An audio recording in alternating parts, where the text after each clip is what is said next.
Donc, merci beaucoup. La conférence de presse va être introduite par moi-même, Aliou Sané, coordonnateur du mouvement Y en a marre. Et après mon introduction en français, il y aura des interventions de notre frère Guy Marius Sagna de Frappe France Dégage, et puis de Tchad aussi du mouvement Y en a marre. Et si Malal aussi du mouvement Y en a marre a des choses à dire, il prendra la parole aussi pour s'exprimer sur le sujet qui nous rassemble ici aujourd'hui. Il n'y aura pas wax ji du bëri tey. C'est une conférence de presse à laquelle wax ji du bëri. Je pense que tout ce qui devait être dit sur la problématique de notre justice, sur Yonangui Dieng, a été non seulement crié par les Sénégalais tous les jours qui font au quotidien face à cette réalité de notre justice qui est prise en otage par un exécutif, par un pouvoir politique qui le manipule à sa guise. Et sur le dossier aussi dont il est question, le dossier Kilifeu Simon, nous avons tenu beaucoup de conférences de presse. Et je me rappelle que la dernière conférence de presse date à peine d'une semaine, voire 10 jours, qu'on avait tenue au siège de Frappe France Dégage. Et l'information d'aujourd'hui, c'est que ce matin, vers 12 h, nous avons eu l'information comme quoi Thierno Amadou Diallo a été libéré. Quand on a eu l'information d'un proche à nous qui était allé rendre visite à Kilifeu et qui a vu, qui est tombé sur la scène de sa libération en catimini pour qu'il rentre chez lui, nous avons été informés.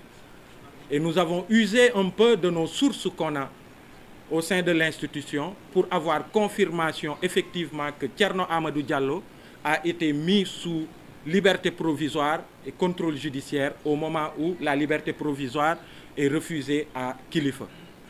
Et ça veut dire ce que ça veut dire. Tout le monde savait que le pouvoir part de ce dossier-là pour en faire un dossier politique, pour manipuler la justice et priver Kilifeu de ses droits en tant que citoyen. Le dossier est pendant devant la justice, comme je l'avais dit. Le juge d'instruction les a entendus sur le fond du dossier. Ils ont rempli tout ce qu'il fallait en termes de conditions pour bénéficier d'une liberté provisoire. Simon a été libéré avec le dossier de son dossier médical qui vient en plus, même si à la base, Kilifeu et lui remplissent toutes les conditions. Kilifeu est retenu à Rebeuss. Et je l'avais dit à la dernière conférence de presse, Kilifeu aujourd'hui est otage d'une justice revancharde qui est à la solde d'un exécutif, d'un politique. Ils sont en train de lui faire payer pour tout son engagement et toute sa détermination aux côtés du peuple sénégalais. Et notamment, on a vu lors des événements de mars et tous les autres dossiers qui l'ont précédé et qui l'ont suivi, Kilifeu a toujours été là auprès du peuple sénégalais quand il s'est agi de la démocratie du Sénégal. Et c'est pour ça qu'il est en train de payer. Et la raison de plus aujourd'hui, c'est cette libération de Thierno Amadou Diallo, qui a été, au-delà de ce dossier qui les retient à Rebeuss, qui a été entendu sur une autre plainte de Kilifeu. Et on l'a dit, pour collecte et diffusion de données à caractère personnel, c'est-à-dire les éléments même qui fondent l'autosaisine du procureur ont été eus de façon illégale, c'est-à-dire ces vidéos-là. Et pire, aujourd'hui, il a été libéré et Kilifeu, il va encore dormir à Rebeuss. Et c'est pourquoi on a appelé à cette conférence de presse. Pour revenir sur cette justice-là, on l'a tellement dit et on va continuer de le redire. Tous les jours, nous faisons face à cette justice et toutes les incongruités et toutes les injustices de cette justice qui est instrumentalisée. Je ne reviens pas sur nos frères de frappe qui ont été passés à tabac il y a quelques mois, alors qu'ils étaient allés à Malicounda pour répondre à l'appel des populations qui étaient dépossédées de leurs terres. Ils ont été passés à tabac devant notre gendarmerie. Ils ont déposé plainte avec toutes les pièces à conviction qu'il fallait. Et vous avez vu, Frappe a été entendu, mais au lieu que la justice fasse son travail pour interpeller ceux qui ont commis ce forfait-là, c'est Guy Marius Sagna qui a écopé d'1 mois de prison parce qu'il s'est prononcé sur notre gendarmerie. Vous voyez tous les dossiers. Notre frère Babacar Diop qui a été passé à tabac à Rebeuss, qui a porté plainte, mais sans suite. Personne n'est appelé. Vous avez vu même le dossier Sonko, qui est retardé. Et aujourd'hui, lui-même veut que la justice fasse son travail et qu'il y ait un procès. Il est sous contrôle judiciaire, il ne peut pas vaquer à ses occupations. Et vous voyez ce qui se passe dans ce dossier. Je peux en citer des tonnes et des tonnes. Et pour couronner le tout, mais nos députés, les députés du Sénégal qui ont été cités dans une affaire présumée de trafic de passeports diplomatiques. Jamais la justice n'a été aussi lente sur un dossier comme ça, sur lequel ils ont assez d'éléments pour faire leur travail.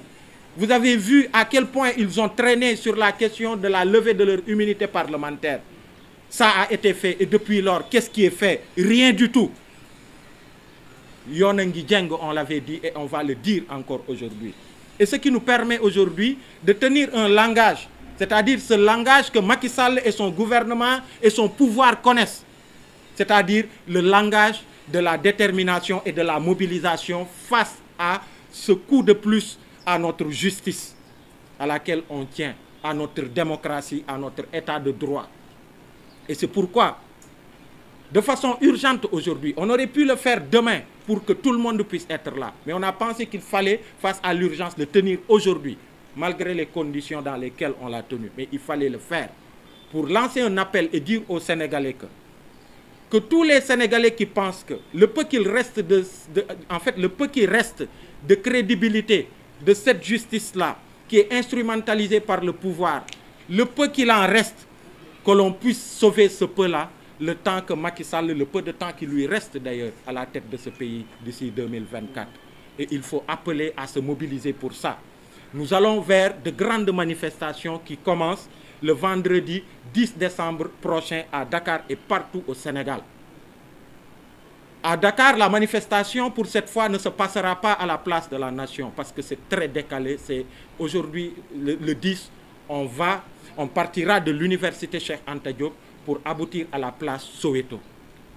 Et un peu partout au Sénégal, Inch'Allah, il y aura des marches de protestation et à partir de là, toutes les dispositions sont prises de façon légale pour déclarer ces manifestations-là, que ce soit à Dakar et partout.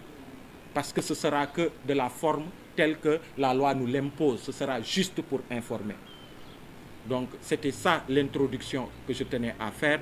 Le vendredi 10 décembre 2021, à partir de 16h, la marche commencera, Inch'Allah, pour Dakar, de l'université, pour aboutir à la place Soweto. Et partout au Sénégal, il y aura des manifestations partout sous le sceau de Yonengi Dieng pour sauver cette justice-là, pour sauver le peu qui reste de notre justice, cette institution qui devait être au service du peuple et des Sénégalais qui malheureusement est au service de Macky Sall et de son pouvoir.